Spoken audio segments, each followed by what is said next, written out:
And thank you very, very much, Secretary Gertz. And I will direct this question to you and Admiral Mers. Of course, you heard my opening statement expressing concern about the shipbuilding plan, but very, very positive about the recent announcement on the Burke-class destroyers. I believe we can go faster. Can you address each of the points I raised in my opening statement? I noticed you nodding your head a lot, so I'll let you do that on the record, and how changing these assumptions might get us to a 355-ship Navy faster, specifically completing other ship service life extensions for years 6 through 30 of the plan, maintaining overall shipbuilding funding levels with inflation adjustments through the year 2048, and being specific about supplemental shipbuilding funding needed in fiscal years 2021 through 35. Yes, sir. I'll start out, and then I ask Admiral Mers to jump in with me.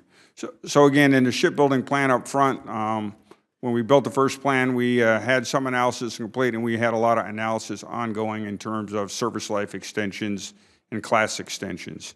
And of most interest to us, we're extending the class of the ship, because that not only benefits the ships you have, but also the ships you build will then be able to extend out. And so the DDG 51 was our first priority, and that's where we spent the most effort and just kind of worked through that analysis. And as you heard last week, that has a profound impact on filling that hole we have in the mid years of the the 30s time frame. Very positive developments. Yes, sir. And the submarines, not quite as easy. We have 5 reactor cores, so we think we can extend the service life of up to 5 submarines. That will still cause a dip. So I'll have to continue to work the submarine force specifically.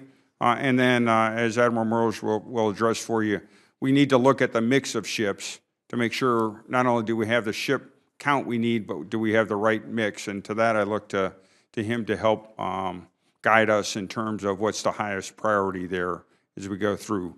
To your point on Columbia, we are going to be challenged in the year when we're producing the Columbia submarine. That will be our #1 priority. So without supplemental funding, that will take a hit to our current shipbuilding plan. And so we look forward to working closely with you on the specific numbers and how we might mitigate some of those impacts. But the shipbuilding account as currently funded will not be able to maintain pace with also producing Columbia simultaneously at the current funding level we have in the shipbuilding accounts.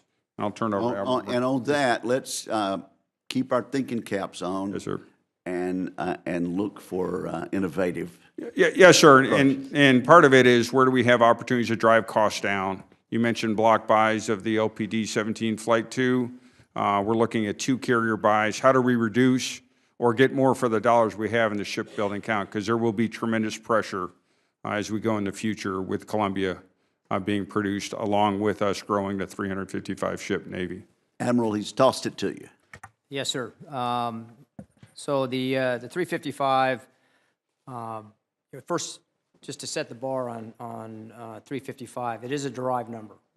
We start with the old plans, we work it all the way down to the specific types of ships, the capabilities on those ships, and then, of course, the numbers of ships.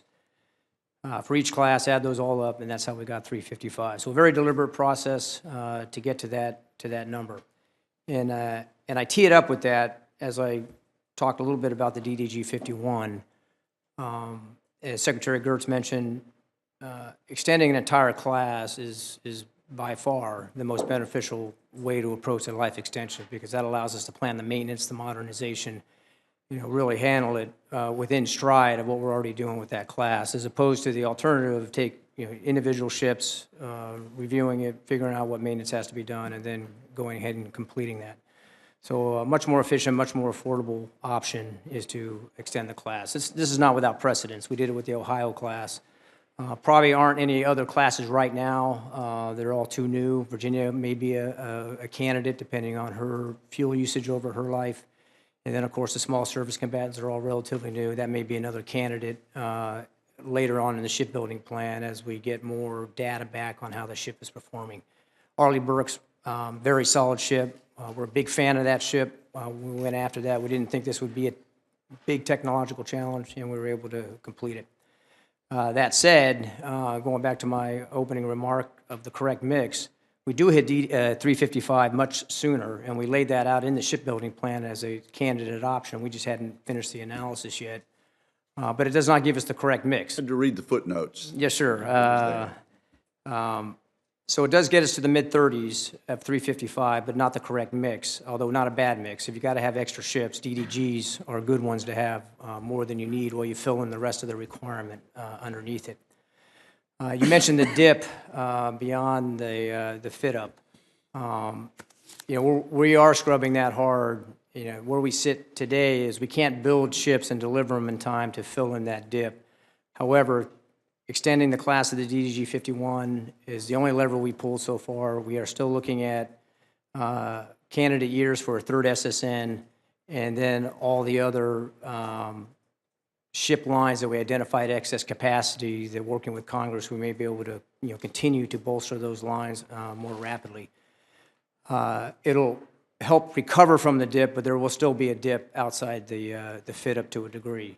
Just the DDG 51s have accelerated that, the nadir of that dip by 2 years, so that's already a good news story. And then we'll continue to look at individual ships that we may be able to extend as we go forward. SSNs are very difficult. We only have 5 cores, so that's how we capture the life extensions of those. Don't really hold a lot of hope for doing a class-wide extension on 688s. They're already pretty old. But we are going class by class, ship by ship, and every ship does get evaluated for a life extension. Thank you. And before I recognize Senator Hirono, thanks for pointing out that the requirement